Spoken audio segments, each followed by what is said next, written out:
Allow a couple seconds just for people to get settled. Feel free to turn your camera on or off. Um, all right. I'm sure some more people will trickle in as we go, so I'll keep an eye there on the waiting room, but welcome. If you're here for the first time, my name is Camilla Campuzano. Um, I'm the community manager here at Montessori Thrive, and every week we host these town halls as just a free space for Montessori leaders to come together and talk about all sorts of Montessori leadership topics. This week, I wanted to focus a little bit on the Montessori admissions funnel and some strategies to help you along the way. Um, I meet with Montessori schools every day to talk about strategies, what they're struggling with, um, what they're seeing in their community, if they need assistance with the enrollment. And a big challenge, I think, is just addressing how much communication is required to get a parent to enroll in a Montessori program sometimes. So hopefully this call will address some of that. Feel free to unmute yourself at any point to ask a question or drop something in the chat. I'll keep an eye on there as well. Before we get started, I just wanted to share a little bit about some upcoming events that we have as part of our free community. So, starting next week, we are having a classroom assistant workshop every Wednesday for 3 weeks.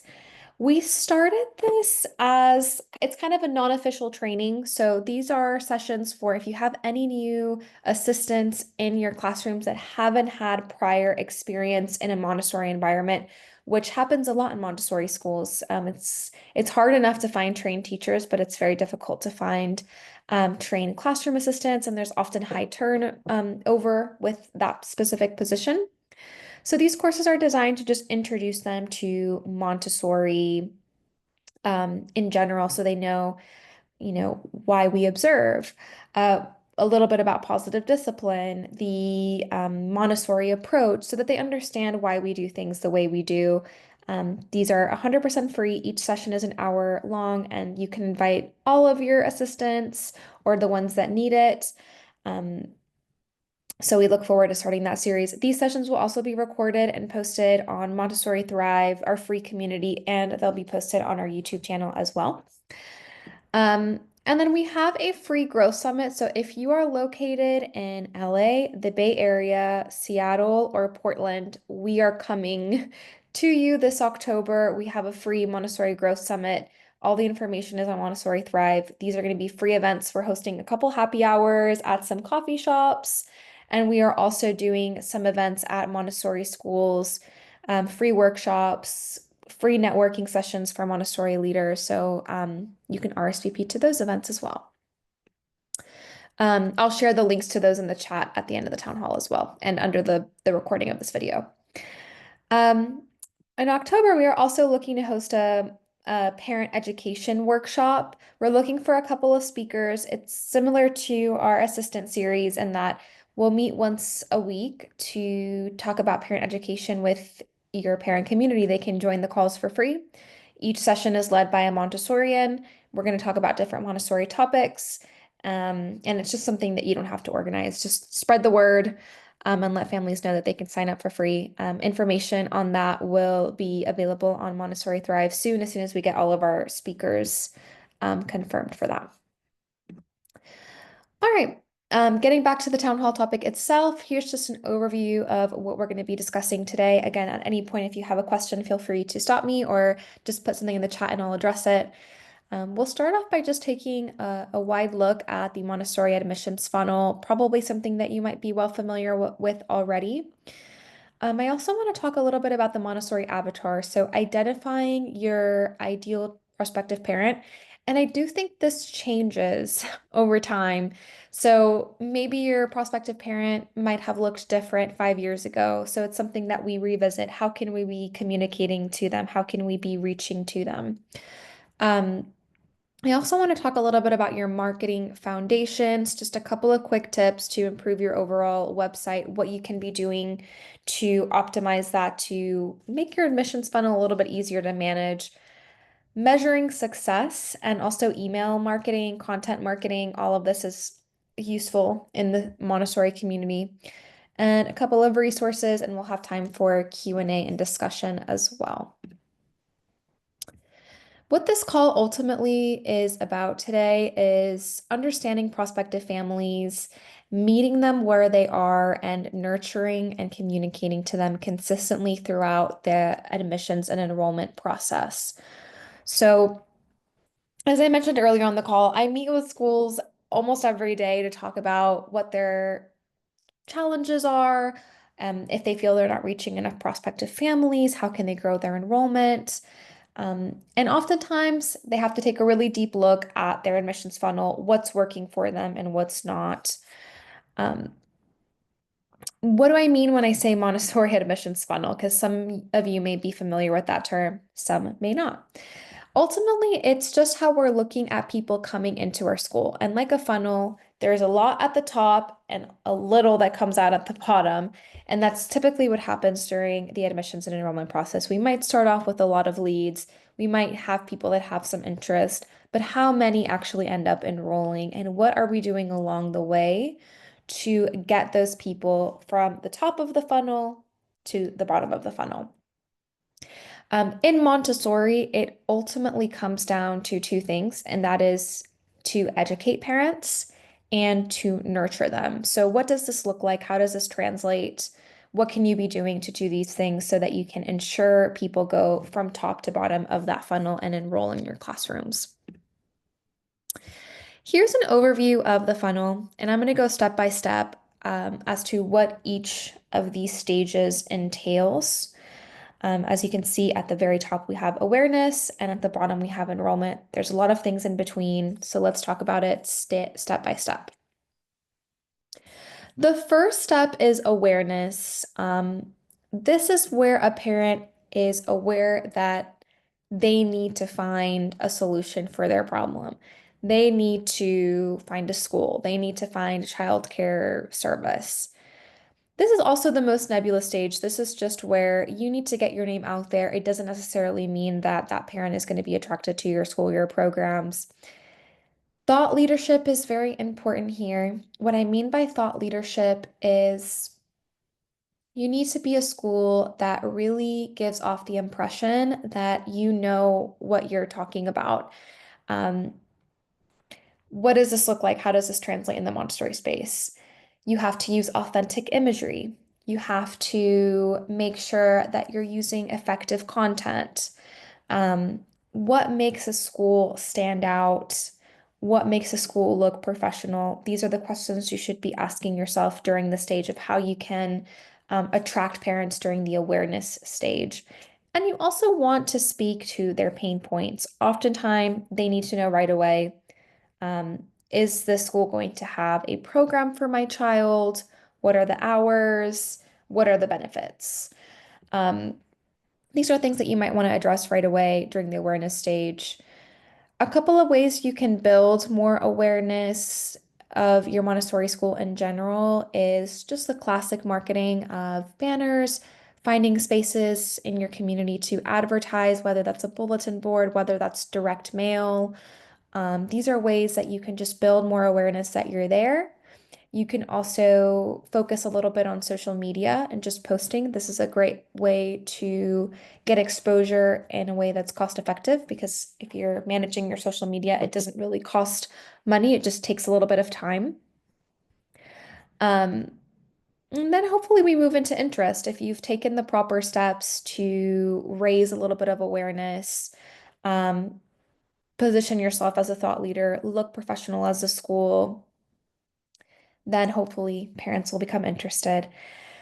At this stage, though, it's still early. They are examining all options. So they might be looking at other Montessori schools. They might also be looking at daycares. They might be looking at Waldorf schools, or maybe they're looking at traditional schools or other private schools in the area. They're comparing models. There might be a little bit of research involved here. This is where the focus is on educating parents on Montessori and answering those feeler questions. And I'll show some really specific examples on a school website what this might look like. So here I am on Nido site. This is our functioning demo site. You can access it at any time. It's just nidosite.com. A parent at this stage, they might be asking themselves, why Montessori? What is Montessori? Why should I pick this model for my child? So something that you can do to address parents at this stage, and help them lean towards Montessori a little bit more is having a lot of information on your website that addresses what Montessori is. So we typically have a whole section, why Montessori? The reason you want to have this on your website is because parents are Googling it, they're searching it, it could populate. And also, if they're learning about it from you, it establishes your school as a thought leader, which is something I mentioned is important, even up to the awareness stage, which is the top stage, the most basic stage. So, if I'm a parent and I'm learning all of this information from Nido Montessori School, I feel already that, okay, this school knows what they're doing. I can build that level of trust, and it definitely piques my interest a little bit more to do digging into this school specifically. Something else you can do is talk about what the Montessori approach is, what it looks like, what are the main benefits of the Montessori approach. This is what we came up with, but you might have your own take. Offering an FAQ. This is a big one. There's a lot of misconceptions about Montessori out there.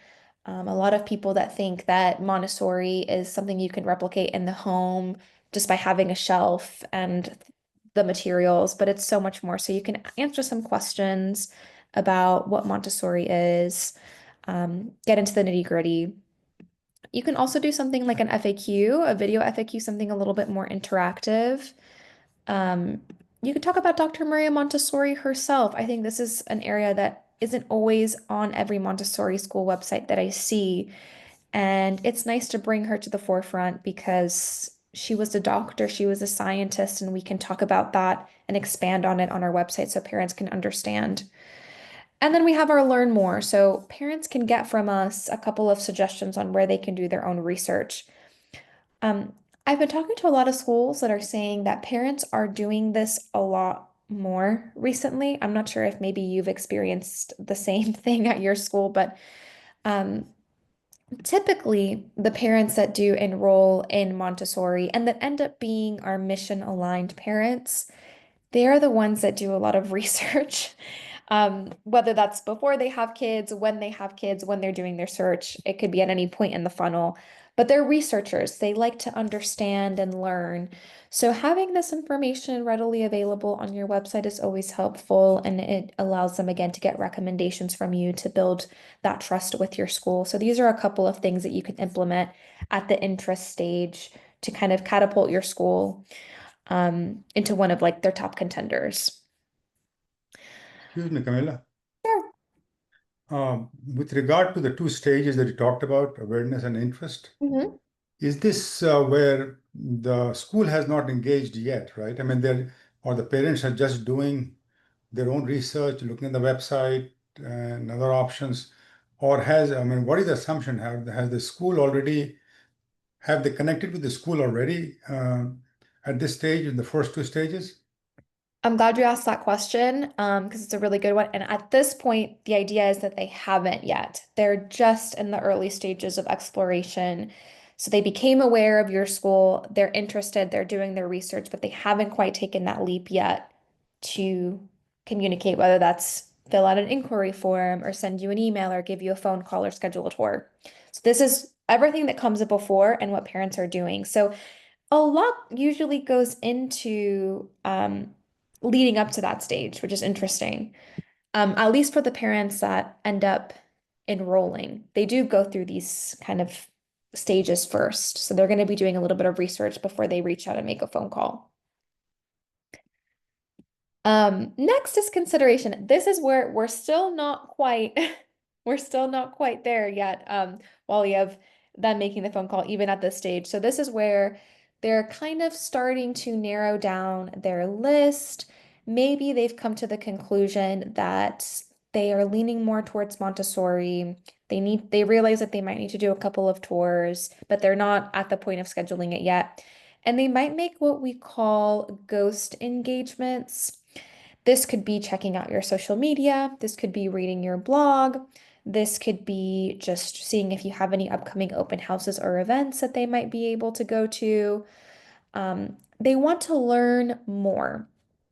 Something that you can do that comes into play at this point is a lead generator. So again, this is a parent that has not yet made a call or scheduled a tour, but they may want to learn a little bit more about your school. This is where you can implement something that we call lead generators. What does this look like? So again, our main call to action is to schedule a tour, but a parent at this stage is not yet ready for that. So what we can do to engage with them instead is offer them a free resource in exchange for their contact information. So we can then reach out to them and hopefully nurture them, give them that final push to schedule a tour.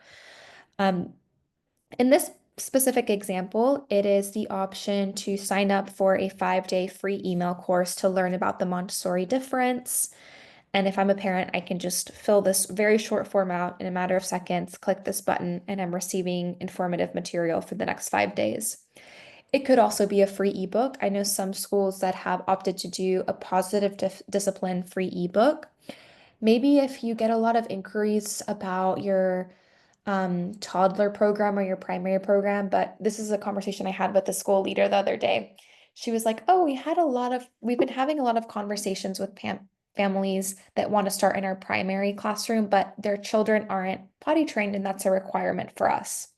And I said to her, "Well, why don't you put a lead generator on your website and you make it a toilet learning booklet, a free ebook, but the Montessori way or the way that you would approach it as a free downloadable resource for those parents. So hopefully it can prepare them for that conversation of, hey, your child would have to be toilet trained to enter the primary program, but we have a booklet on our website that you can learn a little bit from. And if they're ready, then please come back because we would love to have you. So something like that.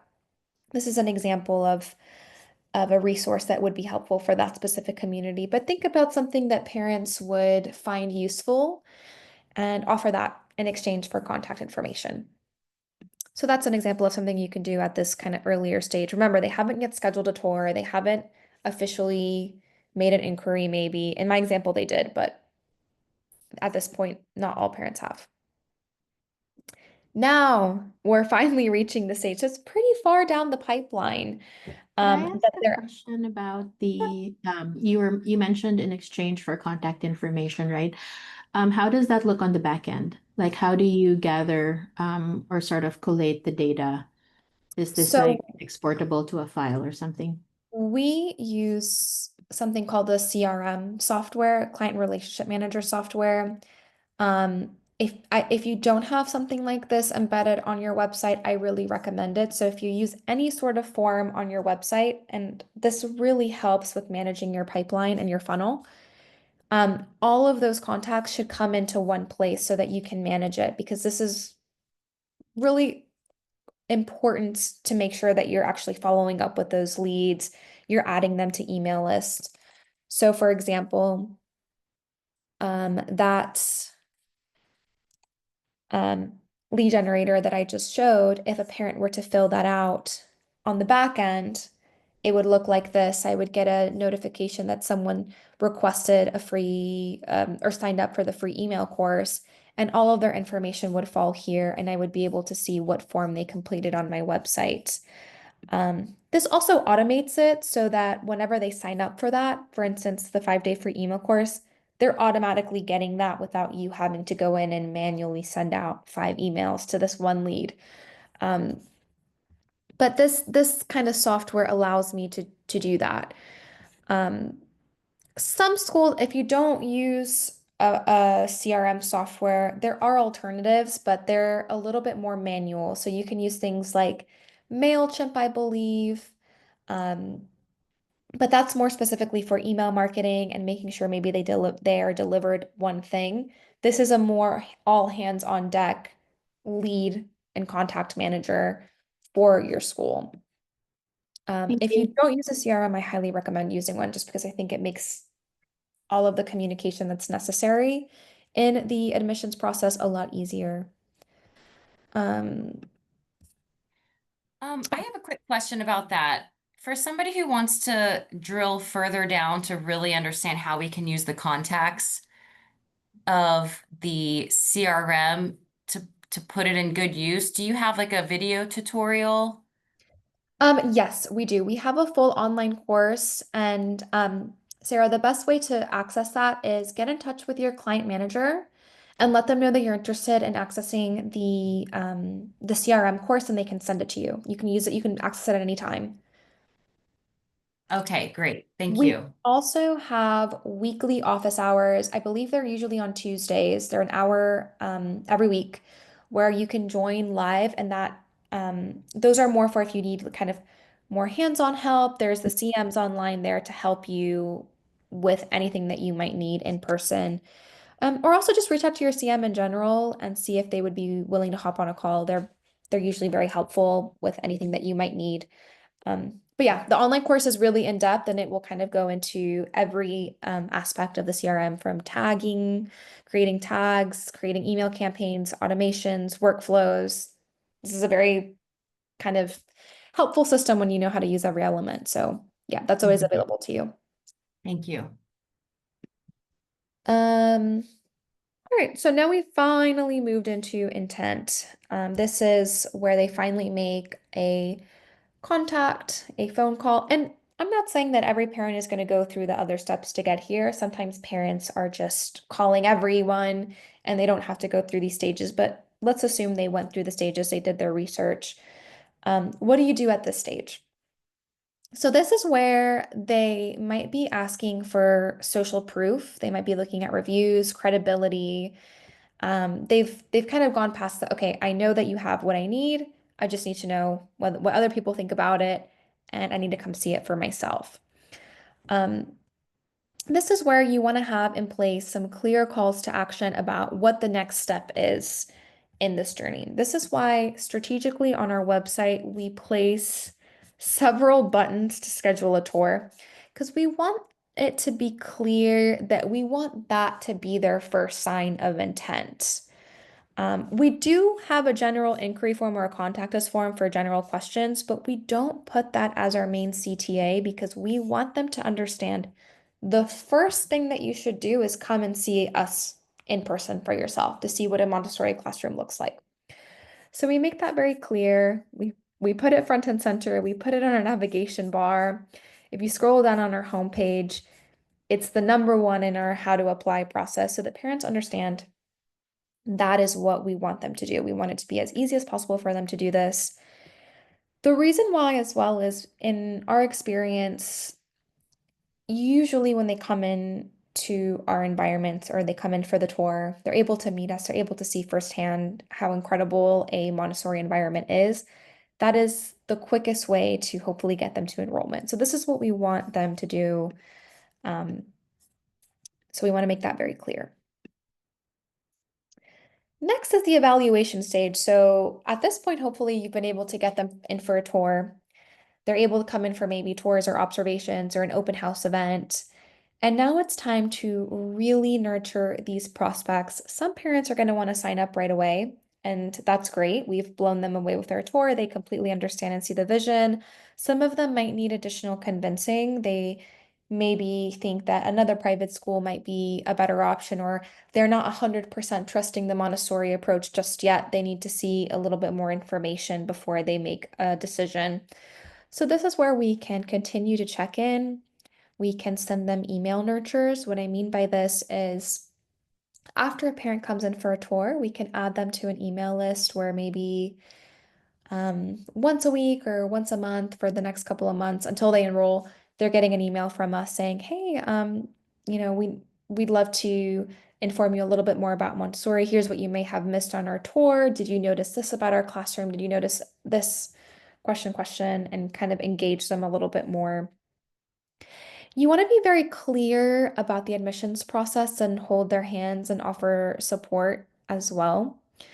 Um, a couple things maybe that would be helpful here. This is just going back to our CRM. And you can do this manually too if you find that it works for your school. I feel like if you have a very large school, I definitely recommend having I think if you have more than 20 students, I really don't see how you can you can do this manually, but it's doable. I mean, some people will prefer to do it that way and prefer to do it in a spreadsheet, but it's always great to have a pipeline like this. So if you're using our CRM software or use something similar to this, you can build a pipeline where you have all of these stages and you can label them quite literally whatever you feel is appropriate. This is just how we've titled each section because um, these are typically the stages that a Montessori parent would go through. And this is the stage where you're probably going to spend a lot of time in here post tour complete to try to get them to application submitted. What always helps is keeping detailed notes about each prospect. And you can put if they're not going to be a good fit for your classroom or if you think they need to come in for a child visit, you can add all of these notes in. You can see when the last time you called them was, what was the last email they received from me? Do I need to reach out again? Have they enrolled at another school? Do I need to remove them from this list temporarily so I can focus on parents that are actually still interested? So this is something that becomes a little bit more seamless to do when you have software to help you, but you can also do it on a spreadsheet if you find that works for you. This is where the convincing has to happen if they're not automatically signing up post-tour. A couple of pain points that they might have at this point. Typically in Montessori, if they're blown away by the classroom, they think it's amazing. The pain points usually come from either it's the price is they can't justify the price yet, or they don't see or understand why the price is what it is. They're numbers people. And that is where you really have to come in with the value. And you really have to allow a parent to see, yes, this is more expensive than daycare, but you're getting an educated, you're getting a trained guide. You're getting a environment optimized for their development. Um, it costs more to run our programs because they provide what the child needs. So you can kind of talk about it. You can have a couple things in place to address those pain points. You can do it in email nurtures. You can do it via phone call. You can do it with a follow-up meeting with the parent. The other pain point, and this only happens if schools can't provide um, the hours. So sometimes what happens is parents are very much looking for childcare options because they have to work. They need their child to be there from 8 a.m. to 6 p.m. And maybe your school doesn't have a full day program. Maybe you only have a 9 a.m. to 3 p.m. program because you're a school. Those are the most common pain points I run into at this point. If anyone has any others, um, please feel free to unmute or drop them in the chat because we can kind of go over them now. Or is it typically those?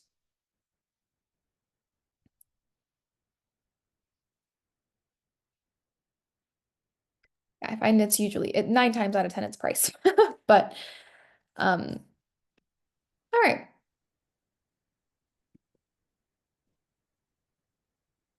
The final step, I think I might have moved things around a little bit. Oh, I guess I might have not placed that slide in. Well, the final step is enrollment. So after evaluation is the step to make the enrollment. At the enrollment stage, what you really want to focus on is over delivering. So making sure that everything is very clearly communicated. This is where you might want to hand them a parent handbook. If you have a parent portal on your website, you want to make sure everything is very seamless. Again, you would have prepared for this stage by having a very clear admissions process outline on your website so that they know exactly what they need to do. This is where you kind of, yep, you steal the deal. You're making you've made the good impression enough so to lead them to an enrollment, and now you want to make sure that it's a seamless transition. What is required of them in order for the child to start? Do you have kind of a list of things that need to be prepared? Do you have a process for introducing a child into the classroom? Do you have child visits? Maybe that's every school has a different way of structuring their enrollment process, but this is what definitely where you want to over deliver. Another thing that can be very helpful when you're looking at your overall admissions pipeline is creating a Montessori avatar or really kind of identifying common trends in your parent community. What is the kind of parent that ends up enrolling in your community? Every school is going to have a different one. I said here that a school in Albuquerque is going to have a very different avatar to a school in San Francisco or even one in New Delhi. They're all going to have different archetypes for parents that enroll in their community. These are a couple of questions, and feel free to screenshot that you can ask yourself in regards to building this perfect avatar. I want to hone in on where do they live? This is probably the most important question that you can ask yourself. And hone in on the neighborhoods specifically that parents are coming from. What areas? Are they commuting into work? Are you are you in a suburb? Are you in a city? What is the radius that a parent is willing to travel in your specific community to drop their child off at school? So that's a very important question, and these are areas that you would want to target. I would say start with where they live and then ask yourself other questions. How old are they? How old are their children typically? Do parents come to you when their children are infants, even though you start at a toddler program? These are important questions because it allows you to know, when can I start marketing? I don't have an infant program, but I get all kinds of infant parents coming in, being prepared for when they have a toddler. Maybe I need to start marketing at infant classes or, mommy and me classes because I can capture those people. So you can ask yourself those questions as well. What are their professions, typically? What is their household income? Do they have specific religious political views? This is especially helpful if you are a religious Montessori school. I know that happens a lot where you're a Christian-based Montessori school or Jewish-based Montessori school. That can be helpful for how you're attracting community. What are their personal interests? What are their family goals? What are their personal goals, obstacles? What values are they committed to? And you might not have a clear-cut response for a parent, but it helps to ask yourself these questions because it allows you to understand how you can better reach them. What does their average day look like? Where do they go for information? This is a crucial one. Are they using social media platforms? Is it through their mailbox? Is it through their email? How can I reach them? What sources of media do they trust? What influencers do they listen to? Ask yourself these questions, and you can always maybe run a parent questionnaire to your currently enrolled families. I'm sure they'd be willing to answer a couple of these questions to help you reach more parents. But I think these are things that allow you to get a little bit more creative about how you can reach out to families. I can say that a common trend that we're seeing is the return to direct mail. And this is interesting because when I started working with Montessori Thrive, we were 100%, oh, you have to do everything digital, you have to have a presence online. And that all is still true. But people are so inundated with ads on social platforms and everywhere else online that some schools are reverting back to direct mail and they're finding that it's effective. Um, so it's good to find those channels that are going to work for you to build awareness and to get people into the funnel. Excuse me, Camilla. Mhm. Can you give me an example of what you mean by avatar? I mean, what would be an example? So I would recommend to kind of just make a list of qualities that an average parent in your community has. You can ask yourself these questions, and that would help you to build your avatar, which is your ideal prospective parent. You would know how to reach them, you would know what neighborhoods they live in, you would know how to target them. Are they using social media? If they are, I can post on social media. I can post in community groups on Facebook specific to this neighborhood.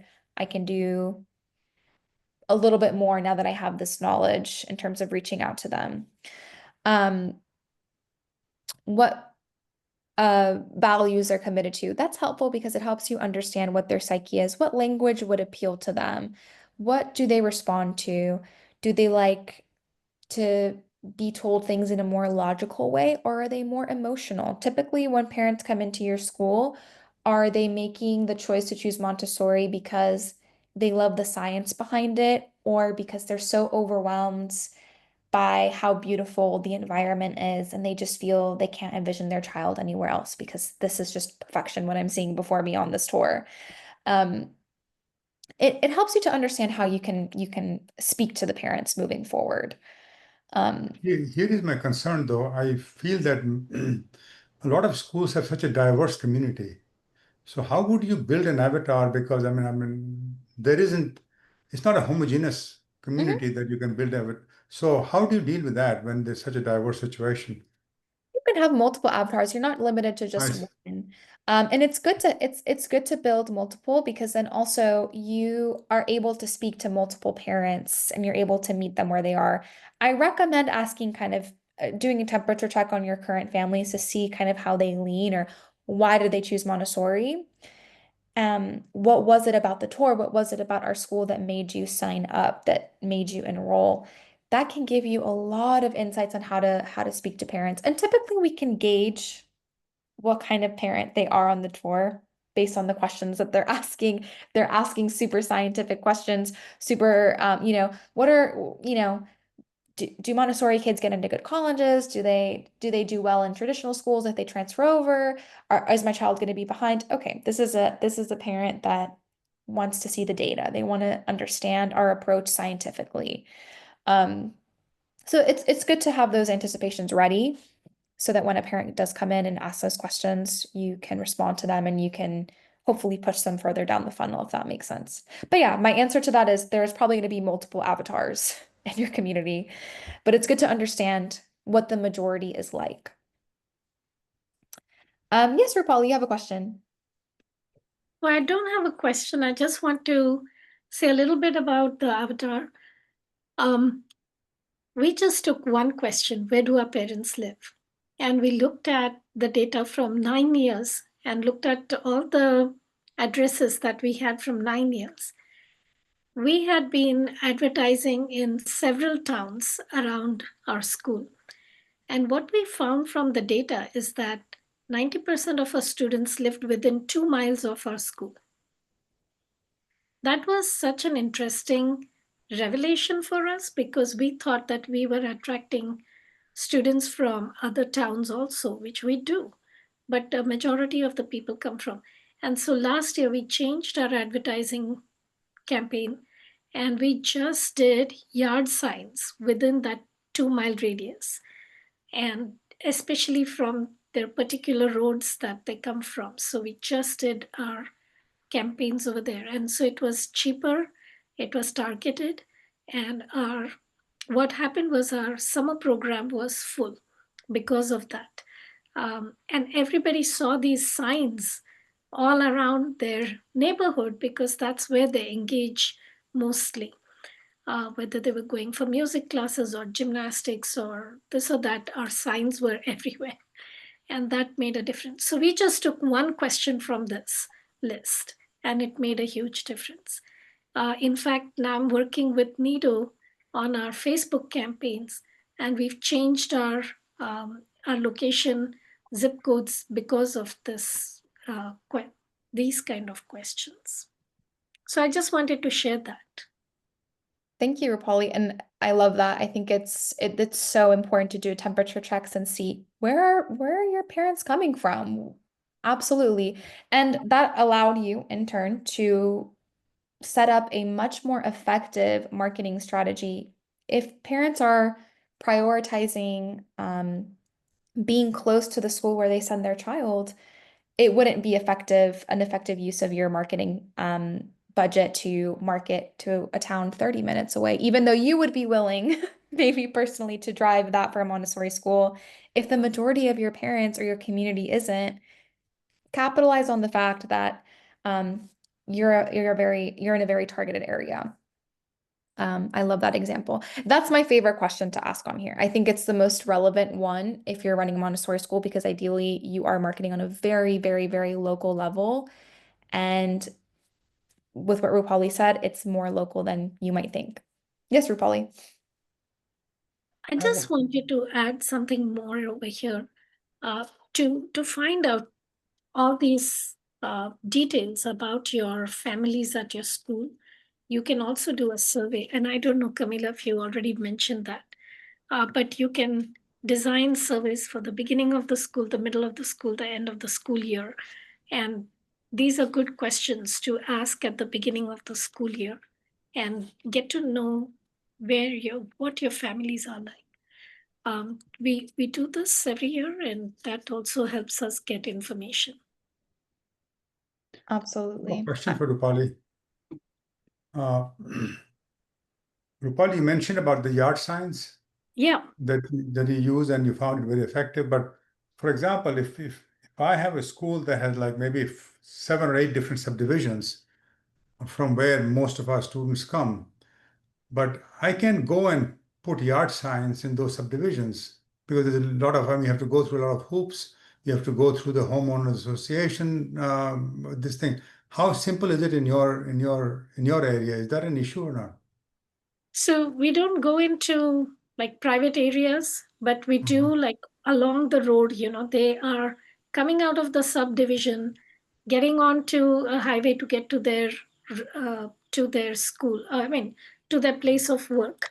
And so we found like at the intersection of the ramp and like getting onto the highway, that's a good place to put yard signs just along the road that they're going to be driving slowly to get to the highway. You have the opportunity to have multiple signs. Like one parent just said to us, "Oh, you're the school with all the blue signs." So it didn't matter what the material on the yard sign was. It was they were just looking at the school colors and the school logo and the phone number. And that's, any big intersection that you see people are waiting, those intersections are very helpful. And of course, we lost some signs. When we first started, we placed signs in neighborhoods where people didn't care for, and they took the signs out. Some people were kind enough to call us and say, "Hey, we know making these signs are expensive. Come and pick up your sign. We don't allow you to put your sign here."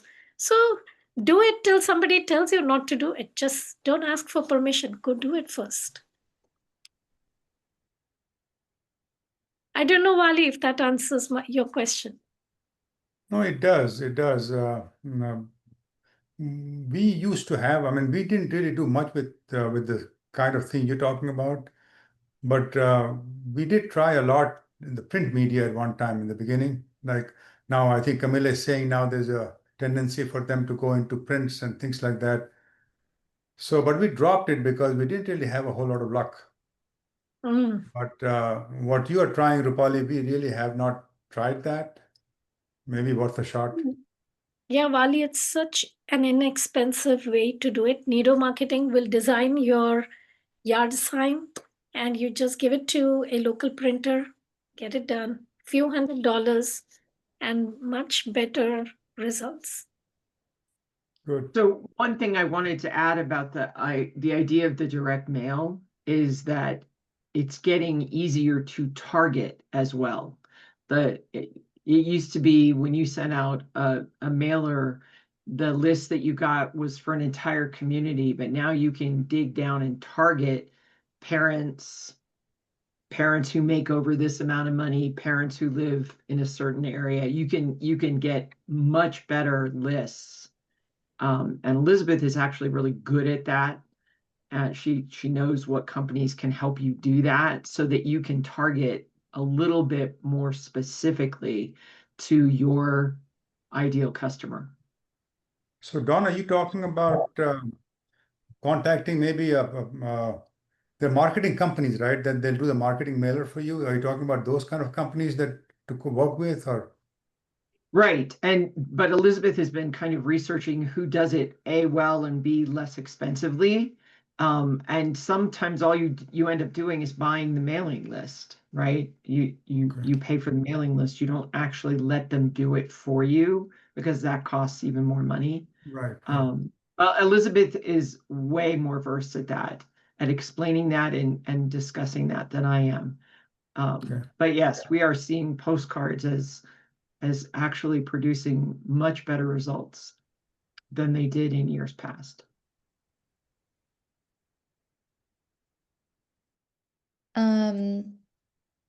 Right. I know we talked a little bit already about school website, but I think this is crucial because yes, I think the old school ways of marketing are making a comeback. I think people are burnt out with using their phones. Maybe that's why.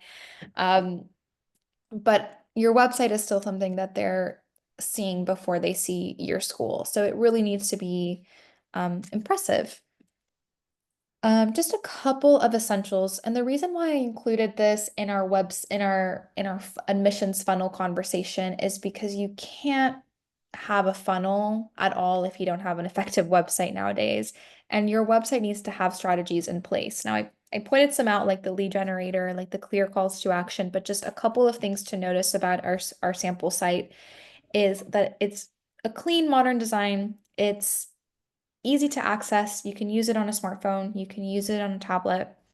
It needs to have a navigation bar that is all about the prospective parent. This is a mistake I see sometimes when I look at school websites that haven't optimized their websites yet.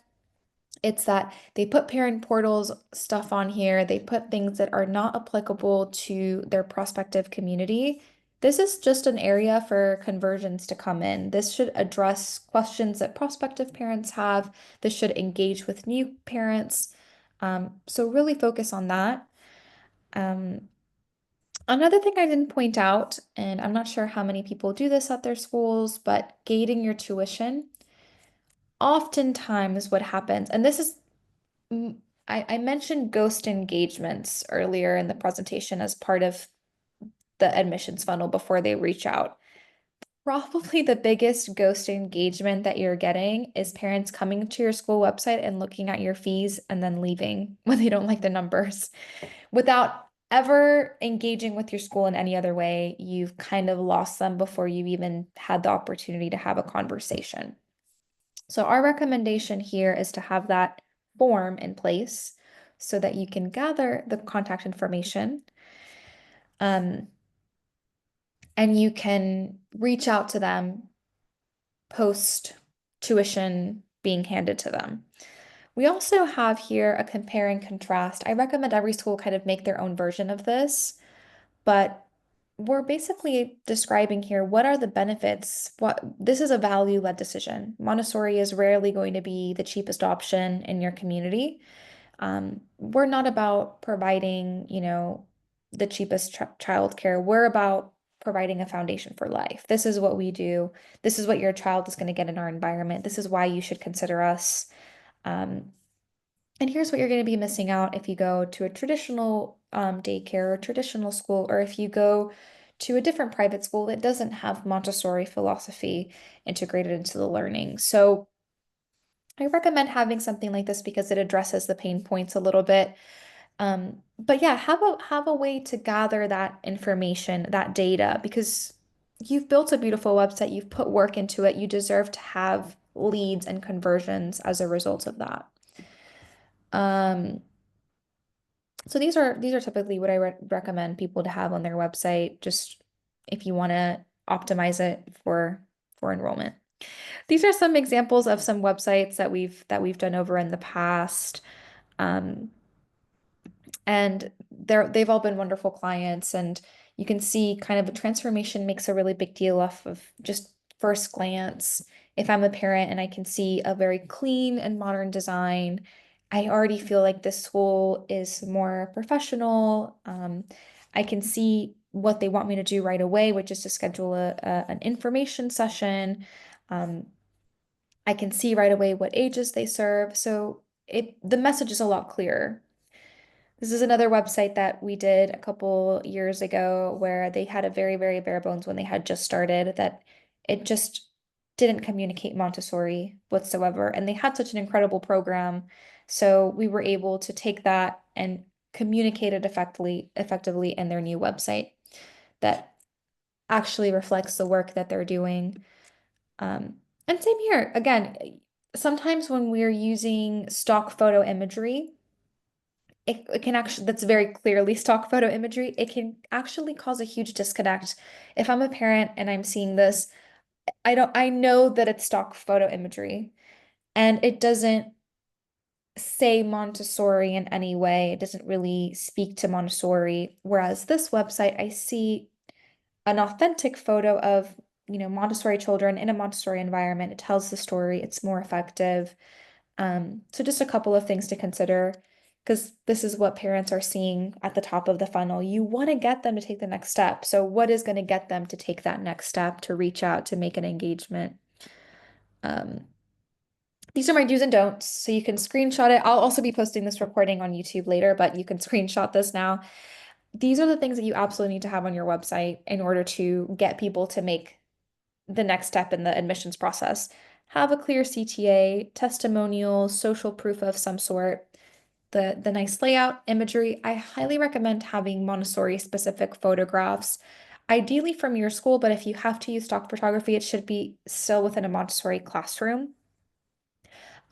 Strategic content, automations, branding, lead generators. Your branding should also be high resolution, high quality. I've seen many school websites where you might have a blurry logo or it might be hard to see. It looks unprofessional. So you definitely want to have a very clear and high resolution logo on your website. And things you want to avoid is big walls of text. This happens a lot in Montessori because I think we get so used um, to using our Montessori language. It doesn't always translate well to families. They don't know, they don't speak our language, they don't understand some of our terminology. So using bullet points, using photographs to break up your text is always great. Don't have outdated graphics. As I mentioned, the generic stock photos, it really can create a disconnect. No ways for families to take the next step, no clear calls to action. You should have a very, very clear next step for parents to take. Just program information and a contact us form. I've seen many school websites that have this. You definitely want to have more meat there and no social proof. With Montessori, because we are a non-traditional model, you need to have some sort of social proof, whether it's a written testimonial or a video testimonial or just something that shows that your program is successful. Content marketing also becomes really helpful in helping people along the admissions funnel because we have to do a lot of educating. That was my thing, is we're educating and we're nurturing essentially when we're marketing in the Montessori space. So we have to teach parents, and sometimes we have to help them unlearn the misconceptions that they might have about Montessori. These are just some of the benefits we might want to communicate. And it's important to have a couple of things in place in order to communicate this messaging: blogs, social media, content on your website. So let's get into that. I recommend having a blog on your website for many reasons, but first and foremost, it does a really good job of establishing your school as a thought leader, and that was something I mentioned is important even at the very top stage of the funnel. So when a parent is able to see that you have a blog, or maybe they're finding you through your blog, they can learn about Montessori directly on your website rather than from a different school or a different website. They're learning from you. That already kind of builds that relationship from the beginning and hopefully will encourage them to take the next step and schedule a tour. Couple things to note when it comes to posts: use pictures, write in an approachable way, um, simplify things, explain Montessori to someone who may not know anything about it. It's your opportunity to address misconceptions, and I recommend coming up with a frequency of posting that works for you. So whether that's weekly, bi-weekly, or monthly, come up with a schedule. Obviously, ideal would be weekly, but if you don't have the capacity to do that, I don't want to discourage you from having a blog because I think it's so beneficial. So do a monthly blog. It's just good to have something there for parents to learn. Overall, your website content also needs to be strategic and you need to really lead with the benefits. A way that we do this, and I can maybe highlight it a little bit better, is when you go to our program information and we're talking about a specific program, we have lots of text, and I said avoid big walls of text. But here on the side, we have a way to break it down. So, what are the things that an infant parent might be wanting? They want peace of mind. They want an optimized environment. They want close communication. At that stage, close communication is crucial. So we've identified what they need and we're breaking it down here in a way that's digestible. So you can find ways to be strategic with your content and how you explain things to parents so that they can feel comfortable in making that next step. Social posts. I recommend posting on social media. I'm not saying that it's going to be a guaranteed way to getting a bunch of enrollments. If you post about an open house, it doesn't on social media doesn't mean you're going to get 50 overnight RSVPs, but I think it's always good. It's free. You build a presence, and you engage with your community. People might be resharing, and parents do look at our social platforms. They like to see pictures that are a little bit more of the moment, raw and authentic of our school. So use it as an opportunity to encourage people to go back to your website and to take the next step in enrolling. Parenting classes is another one. I know we do this a lot for our prospective parents, but I would encourage you to maybe try to host a free parenting class that's open to the community, maybe just one a year. This is a great way to get people through the door. Maybe they're looking for just resources or support as a parent. You can also do this in the form of videos on your website, or just a virtual parenting class, and they can learn a little bit more about Montessori through you. Again, this positions yourself as a thought leader, so it's always helpful. Email content is another one. I know I mentioned earlier that people are inundated with all kinds of marketing, but it never hurts to email market to families. It's free to do this. Email nurtures, email newsletters. Anytime you have an open house, I absolutely recommend sending a mass email to your entire contact list. And again, if you have these forms on your website, like the one I showed, like the lead generators, the tuition request form, that means you're consistently building that email list. And those are people that are interested or they showed interest at one point. So you should absolutely be reaching out to them. Ultimately, when it comes to the funnel, one of your biggest goals should be thought leadership, because if you can position yourself as a thought leader, you are much more likely to get people in the funnel and along the funnel. And by having these things in place, you can achieve that. Parents who have the opportunity to learn about Montessori from your school, they're getting communication consistently, they understand what step they need to take, they get a professional impression of your school, they're much more likely to make an enrollment. Other ways that you can communicate to the right families, you can do paid advertising. You can continue to build community on social media. You can do it the old-fashioned way. You can get yard signs. There's lots of ways. You can focus your presence online or in person, and you can also get testimonials and social proof.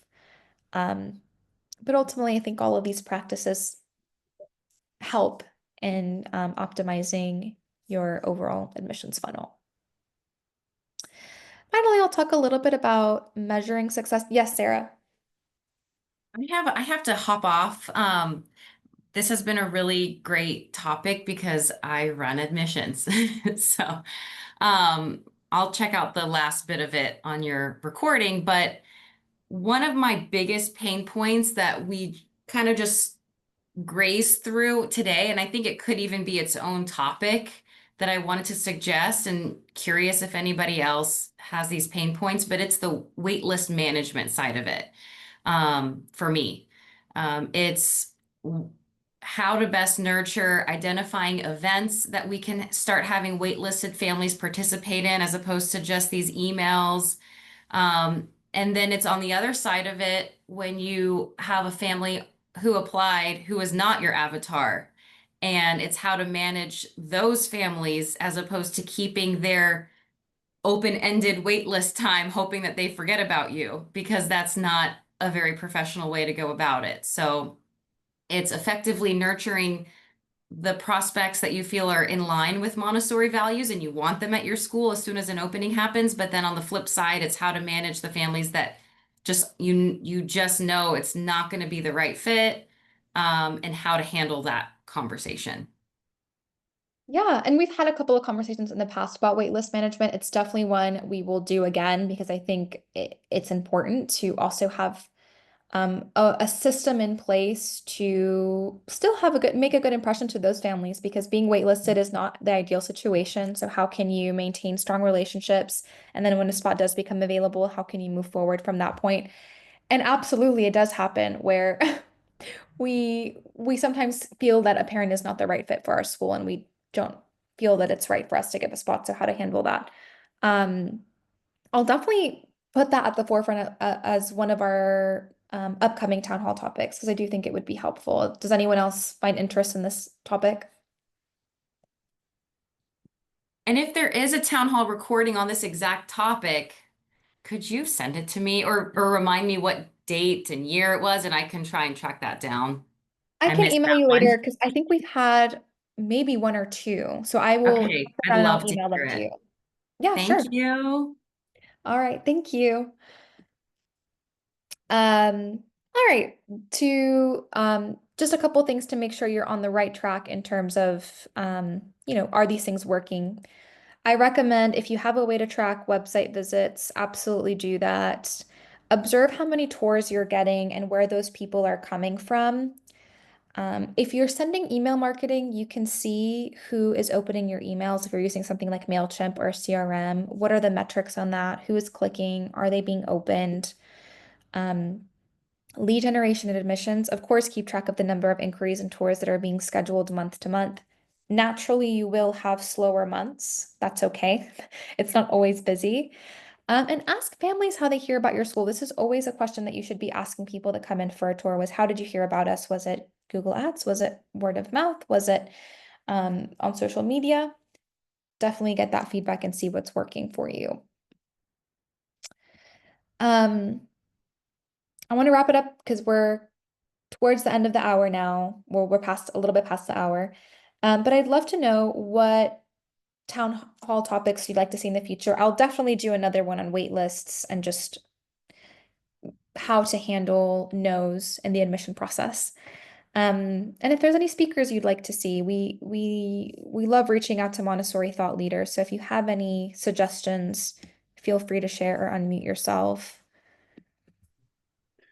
Before we hang up, Camilla, can I ask a broader question Mhm. quickly? Uh, from what I understand from CRM, that it is really you do have a funnel where you can look at the funnel and see how you're doing at the moment. But that really is a point in time. At any given point in time, I know exactly how I'm doing, how many people inquired, how many people came to visit, how many people enrolled, and so on. What we like to do is a longer term uh, debriefing for ourselves. For example, how did we do uh, in the last 5 years? How have we done with respect to marketing in a sense that, let's say if our target goal is that we want to at least have about 50% of our parents coming to the school for a tour, at least 50% enroll. Suppose that's our target that we're trying to work on. So every year we say, okay, this year we had basically 30% people coming in, then we went up to 35%, 45%, and came down so that we can look at the history and say, are we doing good? Are we doing poorly? What do we need to change? So it's more like not a point in time data, but it's basically a longer term data. But I'm assuming that with CRM, we can't do that, right? There's a separate way we have to handle that. Am I right? Yes. Yeah. Does anyone have any tips or advice or similar? Like Rupali was saying that, they looked at the 9 years worth of data, right, in terms of where the parents were coming from. I'm talking about that kind of a view where you look at a longer term and say, how did we do year by year, and then do a debriefing in terms of what worked and what didn't work and what we need to change. I think it's always good to have data. I think it's always good to measure what's working, what's not. So if that's something that you're currently doing, definitely, because, and it can look very different year upon year. Every year might need a different strategy, or people might be shifting where they're hearing news from, what they're reading, how they're hearing about your school. So I know Rupali said she runs surveys at the start of every year, at the end of every year. It should be an annual thing. But I you're think not, I this don't is think, Wally, you're not just talking about enrolled students, right? You're talking about leads that perhaps you didn't capture, and potentially what percentage of the people that, even if it's just the ones that came for a tour, how many actually enrolled? Is that what you're asking? That's what basically I'm saying in terms of the number of people that we engaged with. Out of that, how successful were we in enrolling from that pool?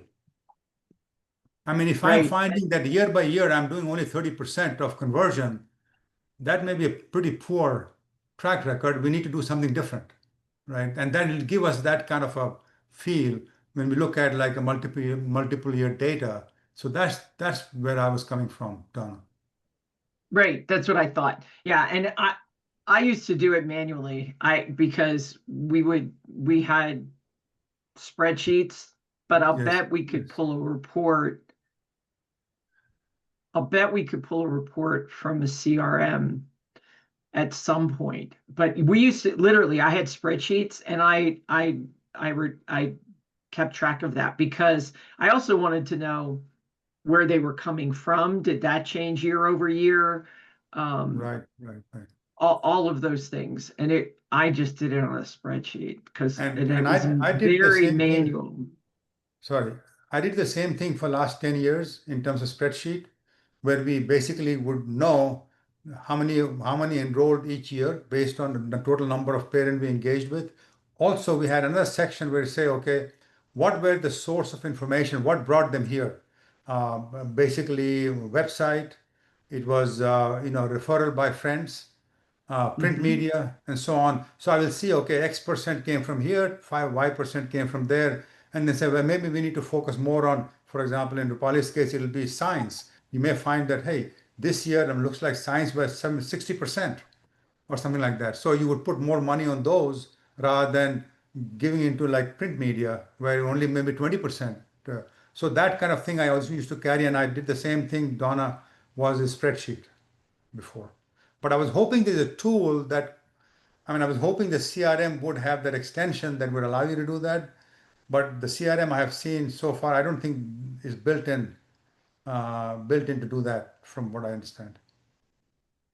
So I think your Yeah, CRM will give you quantitative data, right? But also, I think to complement that, this is where your successful enrollments could really give you some good quality data, meaning your current parents, and you could even narrow that down to like what you would say is your ideal family in the school, right? Or a profile of like really successful enrollees. And you could ask them like what worked best for them. What are they hearing from their family, friends, or relatives that have ages in the target market that you're looking at? And how best to sort of reel them in. Because I think some of our advertising efforts, some of those non-conversions are non-regrettable in some ways, meaning they're probably not really bought into Montessori. They probably are looking for a totally different approach altogether, which we respect, right? So I think to like combine with your quantitative data, you also need to look at the qualitative data and sort of base your efficiency there. think we could do some research on that, and perhaps during a future town hall have a conversation about how some strategies for doing that. I know Camila has to go because she's got a sales call. But I think that's a topic worth discussing for sure, Yeah, and doing more research on our CRM. absolutely.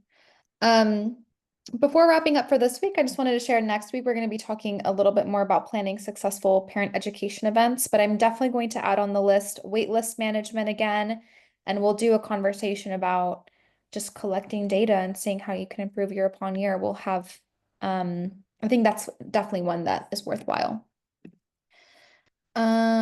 All right, thank you. I will be posting this recording later today, but thank you everyone for joining and sharing your questions and ideas. We really appreciate it. Hope you found this helpful. All right, take care, everyone. Mhm.